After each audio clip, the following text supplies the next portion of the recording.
Okay, I wanted to do a range report of my 3 concealed carry guns, which you can see here. It's kind of like 3 levels of concealed carry. At the top you have the Kahr CM9, which is pretty much the smallest 9mm available. 9mm semi-auto. In the middle you got the Ruger LCP, not the 2, just the original.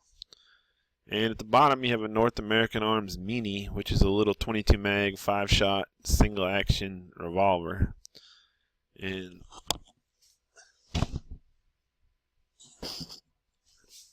you could think of them as 3 levels of concealed carry. So basically just that I took them out to the range for the second. I've taken some of the other one, like the North American Mini I've had for the longest. But this was pretty much my second or third trip with the CM9. I think it was the second trip with the CM9, and maybe the third time I've shot the LCP. So I wanted to talk a little about how reliable they've been. Also, if you look at the picture of the CM9, you see that I did get a 7-round magazine. I was able to get it for like $33, which is still too much. I hate how much these magazines cost, and I hate how much it sticks out for all of 1 extra round. I mean, that's all you get. It's a 7-round magazine. It's not like the thing is, I don't know why, but it seems like each extra round you stick in these single stack magazines takes so much space. I saw they have like 10 and 15 10-round magazines for the Ruger LCP, and they stick out like a yard. I mean, it's like every extra bullet takes 4 more inches or something. I mean, I know that's not literally true, but it seems that way. So I now have 2 mags for the CM9, a 7-rounder and the regular 6-rounder that came with it. Basically what I'm doing is I need extra mags anyway, just because, you know, it's kind of annoying at the range to have only 1 mag for a gun. I think 2 is better. And since I'm getting extra mags anyway, I'm going ahead and getting the 7-rounders on each one. Even thought about getting the 8-rounder on the CM9, but it sticks out like, just like the 7-rounder you see there. The 8-rounder sticks out even like an extra inch. It's just bare magazine. It's even double ugly. I mean, that 7-rounder is pretty ugly just sticking out there. But the 8-rounder is like that times 2, because it's not even covered in plastic. It's like that same, just imagine like an inch of metal magazine added on to what you see there on the CM9. That's the 8-rounder. It's not even covered in plastic or anything like that. So I didn't get the 8-rounder. I thought the 7-rounder was a little more svelte, so to speak. And you could probably still conceal carry it with the 7-rounder a little easier versus the 8-rounder sticking out. And yeah, same thing on the LCP. I'm probably about to or want to soon. I'm just trying to kind of space out my purchases, not blow all my money all at once. But probably get a 7-rounder for the LCP. Now, they integrate better with the LCP, I've noticed. They don't just stick out the bottom quite as obtrusively as on that CM9. They're kind of like, they conform to the grip a lot better, and it looks like it kind of just makes your LCP have a longer grip. I mean, they're still ugly and they still stick out, but it's less so. So yeah, I'll probably get the 7-rounder for the LCP since I only have 1 mag for it anyway. Might as well have some versatility. As long as I have 2 mags, might as well at least have the ability to switch around. And one of the main reasons I wanted an extended mag for the CM9 was I wanted to do double duty as something I could conceal if I want, but a lot of times it's going to be sitting under my seat as my quote-unquote truck gun. That way I don't have to buy 2 guns for the same job, so to speak. And the problem with it being a truck gun is the capacity is awfully light. You know, it's 6-round normal mag, so you got, even if you have 1 in the chamber, you're looking at 7. That's kind of, you know, if you're going up against somebody with a Glock or something, you're probably in trouble.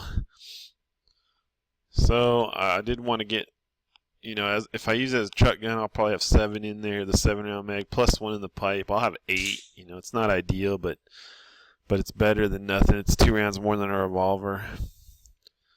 So yeah, as a truck gun, I'll be going for maximum ammo capacity, so to speak, and as a concealed gun, I'll probably just have the stock magazine in there. So that's another reason I want the 7-round. I wanted to get a 7-rounder for the CM9 and considered the 8-rounder, just didn't get it. Now, I also wanted to get some general thoughts out of these, and I honestly think by far the best one really, as I've kind of played with them a little bit now, is the Ruger LCP. Why is that? Because first of all, it packs a lot of punch. Like, you don't want to get shot with a 380. You know, I don't care. People will say, "Oh, it's not a good defense round," and I do feel when I'm carrying it a little, or like it's a little weak. You know, like you feel that way, but I don't know if that feeling is justified, so to speak. Because I mean, I've heard it described as a baby 9mm, and if you think of it that way, you know, or a slightly smaller 9mm, or something on those lines. If you think of it that way, you know, it's nice. And I mean, I saw this video. It's very unscientific, but I saw a video on YouTube where a guy took out some frozen cantaloupes and he shot them with the 380, the LCP. And I mean, it blew the crap out of those cantaloupes, you know. And these were frozen cantaloupes. That video really, it didn't completely shatter them, but it put like big old wound channels in them, and it blew out the back, and it really convinced me you do not want to get shot with the 380, as he put it in the video. You can poo-poo 380 all you want. Put 6 of those in somebody, they're more than likely going down. So yeah, I mean, but the main thing about the LCP versus the others is the CM9 is honestly, from what I've played with it so far, maybe I'll change my mind, but as small as it is, it's just too much for pocket carry. It's just a little too big. It prints a little too much. You can pocket carry it, and I probably will. It's also heavy. I think that's the main thing. I mean, I weighed it and unloaded it with the magazine in it. It's 16.8 ounces. Don't listen to what Kahr says in their website. It's like an ounce heavier than they claim. I believe that another guy mentioned that in the video as well, so it's not just me. I think they maybe changed it a while back and still have the old weight on their website. So you're talking about close to 17 ounces, basically 17 ounces unloaded for that car. And then you load it, it's around 19 ounces, probably close to 20. I don't remember the exact figure, but it's at least 19, because I know a 6-round Mega 380 is like, or 6 rounds of 380, I've measured those two, is like 2.4 ounces, or maybe it's 7 rounds, I don't remember, because counting one in the chamber. Point is, you can add that to the almost 17. You're at over 19 ounces for that car. And that's pretty much the lightest 9 you're going to get, so it's not the car's fault, you know. But yeah, it's heavy. That's probably more of a detriment even than the size, you know. If you could have something like that and it only weighed 13 ounces loaded or something, you'd probably be in good shape. But whereas the LCP is 11 point something loaded, and it's a big difference. Like, yeah, just basically in real world carry, I was hoping the CM9 would be pocket carryable. Some people claim it is, and it probably kind of is. I'm not trying to poo-poo it too much.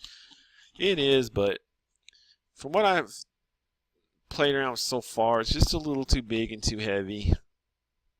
The LCP, though, is even it can be borderline a little too big. But I had an eye-opening experience with it the other day. I was playing around with the guns, and I went to the grocery store. And I get up to the line, and I'm about to pay, and what do you know? I don't have my wallet. I start feeling down in my pocket, and I feel the LCP, and I'm like, oh no! Instead of my wallet in my pocket, in my front pocket, I'm like, oh no! I accidentally stuck the LCP in. I don't even have a concealed carry permit currently. I'm about to get one in the next 3 months. That's another issue, though. It may be 3 months. It may be till September 1st before I get one, because basically Texas just passed, or is about to pass a law, last I looked, to reduce the fee by $100, the state fee. So, but state laws don't go into effect until September 1st every year. So long story short, I'm probably going to have to wait a while now. Or I don't have to, but I'd rather save that $100. So I probably won't do it till September, after September 1st now. Unfortunately, that means about like 3 more months where I won't have my concealed permit. I really want one. It's possible I'll just bite the bullet and pay the extra $100. I don't know.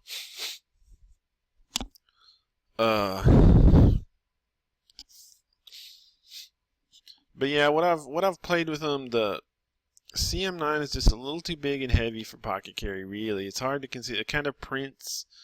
It doesn't so much print normally. It kind of depends on what pants you wear. I always wear jeans. Always. I don't have any cargo pants or khakis or anything. And I have big front pockets, but I've noticed the color of the jeans can make a difference. Like I've got some that are light blue and it'll print a lot more on those. And I bought some new ones the other day, not for concealed carry. I just bought them. I wasn't even thinking concealed carry, but they're black, which I used to wear black jeans a lot.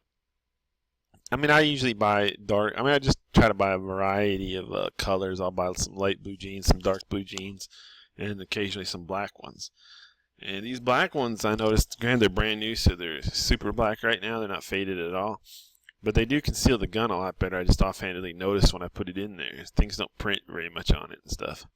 But anyways, all that being said, I talked too much, too long-winded. Point is, the CM9, I honestly think it's borderline for pocket carry. Probably not acceptable, really. It's too heavy, too big. Even though, as you can see in the picture, it's not really much bigger than the LCP. It feels, somehow it is, you know. And the weight, like I said. Oh yeah, the story. So yeah, I went up to the cashier and I just felt in my pocket. Luckily I didn't pull it out or anything, but I was like, oh my god, I've been carrying the LCP and I don't even have a permit, so technically it's illegal. I've been carrying the LCP all over this grocery store and I didn't even know it, you know. But that was really a positive thing for me because I'm like, oh my god, I had this gun in my pocket. I just thought it was in my wallet and I didn't even know it I must have accidentally, I think I meant to take it out to my truck and put it under the seat when I went to the grocery store, you know, because I'd probably had it in the house for some reason.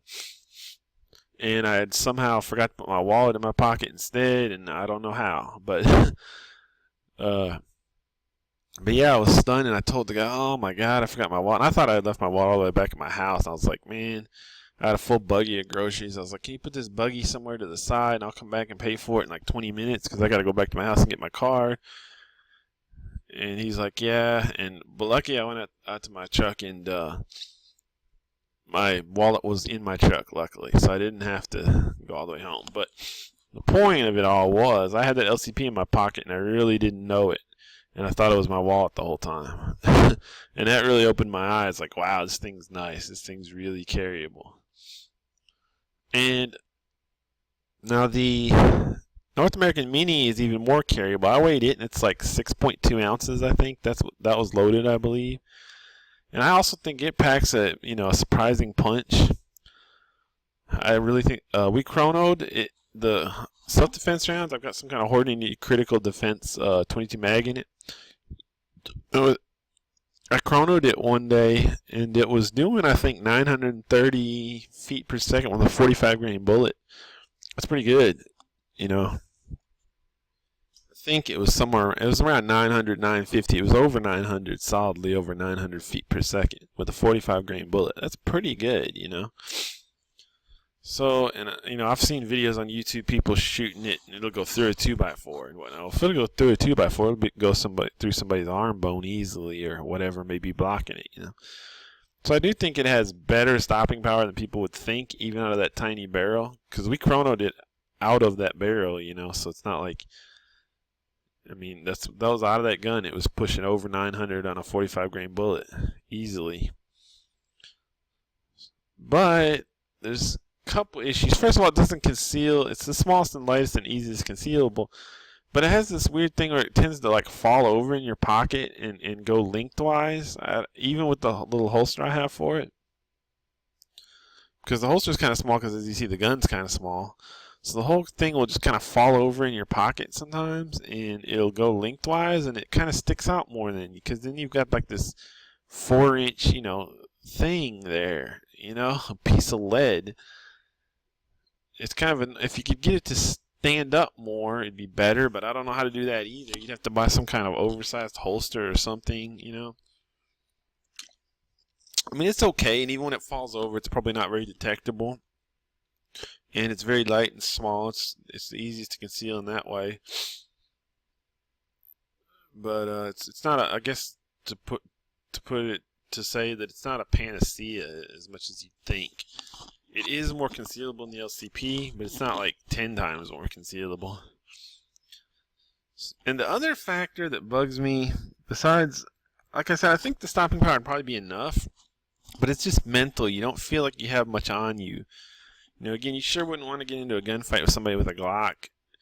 Like, think of each one of these guns versus a Glock. Each one would give you an increasing chance, but the North American Mini would have a real hard time. It's only got 5 rounds, and forget about reloading it. It's got this complex reload process. You have to take the whole cylinder out, and, you know, forget it. So you got the 5 shots you got in there, and that's it. It's single shot, so you're gonna have a hard time getting a lot of. You have to cock it every time. That's probably the biggest thing. In a real fight, the bad guy is going to be close to you, and he's going to be barreling down on you probably. I mean, you never know. There's a million different situations that could happen. But you got to cock it, shoot it, cock it again, shoot it again. You know, you're not going to be fast at it. Whereas the LCP or the CM9, you can just bang, bang. I've fired both of them as fast as I can, and you can fire them really fast. You know, you can pow, pow, pow, pow, pow, like that, you know. You can put a lot of lead into somebody in a short amount of time. You can't do that with the Mini. So for all those reasons, and honestly, I would have an issue with the Mini as fact of if somebody could grab it and use it on you, I would worry about that. Because, like I said, I think in a fight, if somebody's barreling down on you, you're probably going to get one shot out of that Mini. You know, and then they're going to be on top of you and possibly knock it out of your hand, grab it for themselves. Let's assume you're fighting somebody bigger and stronger than you or something. You know, they could easily, that's the first thing they're going to do, in my opinion, is try to take it and shoot you with it, you know, because they're going to be like, this motherfucker's got a gun. So, yeah, I think that's a real kind of concern of mine. Whereas the LCP, I mean, okay, same things all apply. They could take it and use it on you. But it's just going to be way easier to get a lot of lead out in a short time with that LCP, because you can just keep pulling the trigger real fast again and again. Granted, it's got kind of a double action pull that doesn't make it the easiest thing in the world to shoot fast, but you can. You know, like I said, I've done it. It's not hard. Just bang, bang, bang, bang, bang. You can shoot it fast. You can't do that with the North American Mini. You have to manually cock the hammer every time. It's going to be like bang, cock, bang, you know. So yeah, and so for me, what I've kind of discovered is the one to go with is the LCP. It's got a lot of stopping power. You can put 6 rounds fast, and it's very light and easy to carry. It's kind of the perfect middle ground there between these 3 guns. But I'll say another. I was going to say something else. Oh, the reliability. Yeah. The CM9, this car, they're supposed to have a 200 round break-in period. It has not failed me one time, and I don't know exactly how many rounds I've fired through any of these guns, but it's probably, gotta be 150 through the CM9 probably. Somewhere over 100. Because I bought a box of 100 and that's gone, and then I fired some old stuff, maybe 30, 40 rounds, I don't remember. Some old miscellaneous ammo I had before that. And I got a new box of 50 Fiocchi brand, and I dug into that a little bit, about 10 or 15 rounds. So that's like 150 rounds I've fired of 9mm in the last couple of range trips. Now, some of that went through the Glock, though. I also have a Glock 19. So you'd have to, I'm not sure exactly how much. Probably 30, 40 rounds went through the Glock, so that's 100, 110 through the car. You know, I'm just guesstimating, I don't know. But it's been a lot of rounds through the car now. I also wanted to test that 7-round magazine, make sure I felt it was reliable. I mean, it's a car brand, it's not a third party, so I assumed it would be, but it was. I didn't have any issues. And yeah, I've not had a single jam or any kind of malfunction at all with the car yet. So, and that's, you know, like I said, if it's at 100+ rounds, that's still in the supposed 200 round break-in period I think Kahr always asks you to do. So yeah, very reliable on the CM9. Love it as far as reliability. The LCP, I had one little, I wouldn't even call it a fail. I think there was one time I remember I tried to rack around, like maybe the first time I went to the range, and it didn't go in correctly. But that wasn't exactly shooting, you know. It was like the first round of the magazine I tried to rack it, and it didn't go in smoothly, and I just had to jiggle it or whatever to get it to chamber. I had the second little incident this last range trip, which was at the end of a mag. the last piece of brass didn't fully eject and kind of got caught. Now it was very, like as jams go, not even a jam because there wasn't another round coming. It was all incredibly minor. I guess you'd call it a failure to eject. But yeah, I mean, like all you had to do was just like the loose brass was loose in the chamber, in the slide mechanism there. It wasn't in the barrel or anything. Like it had pulled it out, but not. Then it kind of got caught a little bit in the mechanism. I don't know how to describe it except that it was extremely mild, if you want to call it a jam. You know, it was nothing really. And it was the last bullet of a magazine, so to me, I don't even really characterize it as a jam, because it's not like I was firing the magazine and I couldn't fire the next round because of a malfunction. It would have just been like, I guess if it had happened in a firefight, it had just been like you'd have had to rack the slide, get that piece of loose brass out of there before you reloaded, type of thing. But since I don't have I doubt I'm gonna ever reload in a firefight, or right now I don't even have a second mag for it, so I almost don't even really, in my mind, characterize it as a malfunction. I guess technically it was though. So, but yeah, as far as like, I've never pulled the trigger on that Ruger and then not been able to pull the trigger on the next round. Put it that way. And I don't know where I'm at round count on that sucker either. Probably maybe 60, 70. I'm thinking. Maybe 50, 60, maybe a little less. Quite a lot though. At least 10 mags, I think. And yeah, I only had those 2. And the first one, like I said, was just a case of like I put a full mag in, I jacked the slide back to put a round in, the round didn't go in correctly. I don't even know what you qualify that as. And I don't even remember the details. Just that it was nothing much. And the second thing was this last range trip, like I said, where I didn't fully eject the brass case, the spent case, on the last round of a mag. So who cares, I guess. I mean, it's still not good, but so yeah. Other than that, it's been reliable. I wouldn't trust it as much as the 9, just because I don't think 380s are as reliable as 9s. But it's enough, It's been reliable. So I guess. Oh, one issue I had with all of these guns, and I'm not exactly sure why, is when I went to the range and I was shooting them, I discovered that I'm terribly inaccurate with all of them. And I don't know exactly why. Now, it could be... I've always had a habit of like jerking guns, flinching with them and kind of pulling them. Like I'm anticipating the recoil and I'll kind of jerk them right before I fire. You can really tell if I fire on an empty chamber for some reason. Like let's say I'm firing the LCP and it runs out of ammo. It doesn't have a slide lock back, so I don't know. So I shoot it again. My hand will like jerk kind of down and to the right because I'm expecting it to fire. If there's no round in it, you'll really see it. I've always had that problem shooting guns, and it's always something I kind of got to think about. It's like, don't flinch, don't jerk it.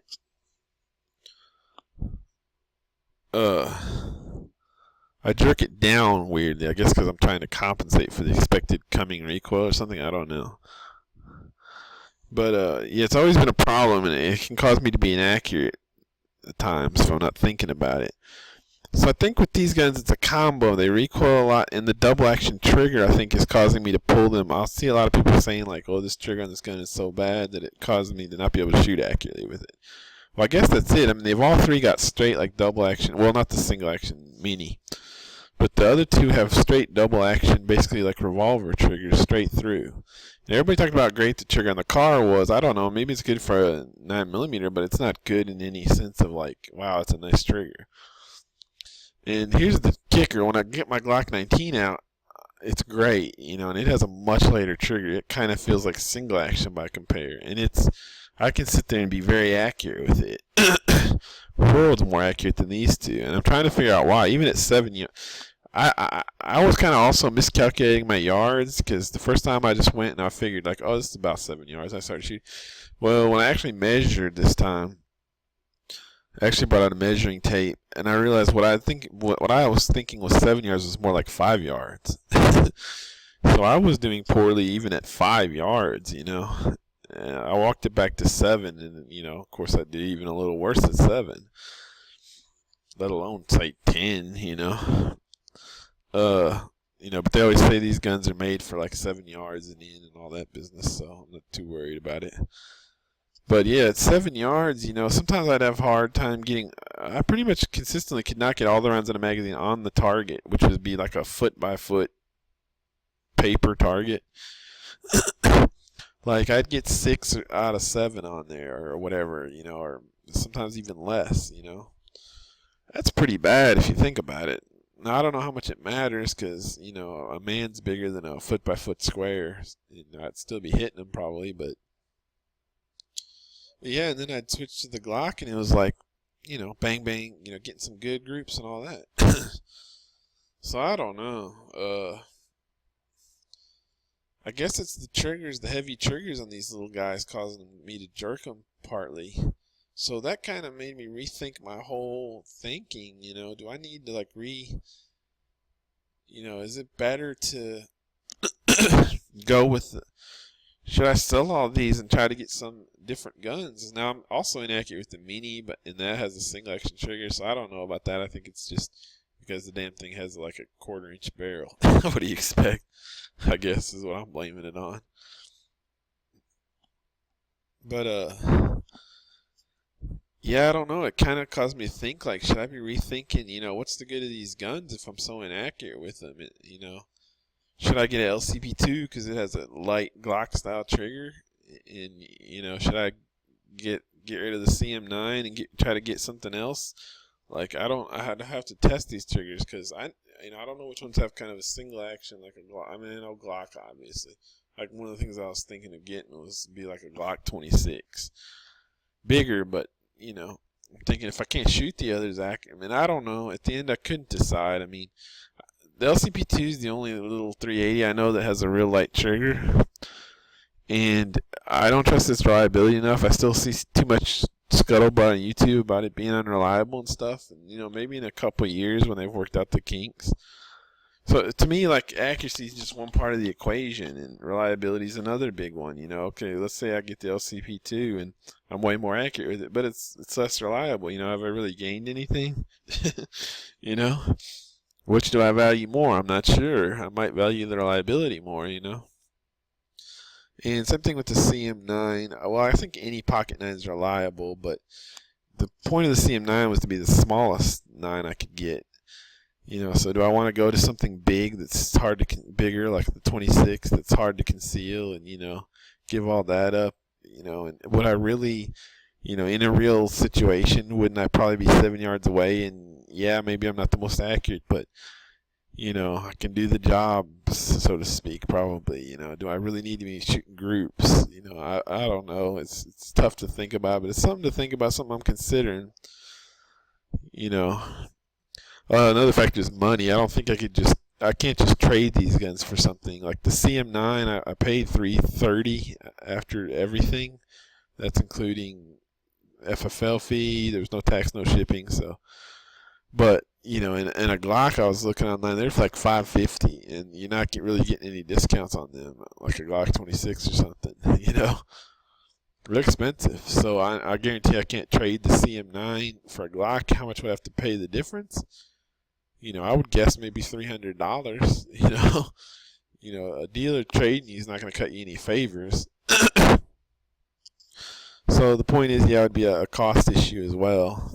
Well, actually, I was thinking about trading my Glock 19 for a 26, which I may do. I'm sure you'd still have to kick in $100 or something, but then I'm thinking, like, do I really want to do that? The 19 is more of a home defense gun, and it holds 15 rounds, which is really nice for home defense. And the Glock 26 only holds 10 rounds. You know, I don't know. It's hard to say, but anyway, so just wanted to note my range report and some thoughts on these for concealed carry. As I said, I've basically kind of come around to realizing that the LCP is the way to go out of these 3 guns, in my opinion, if you had to choose just one.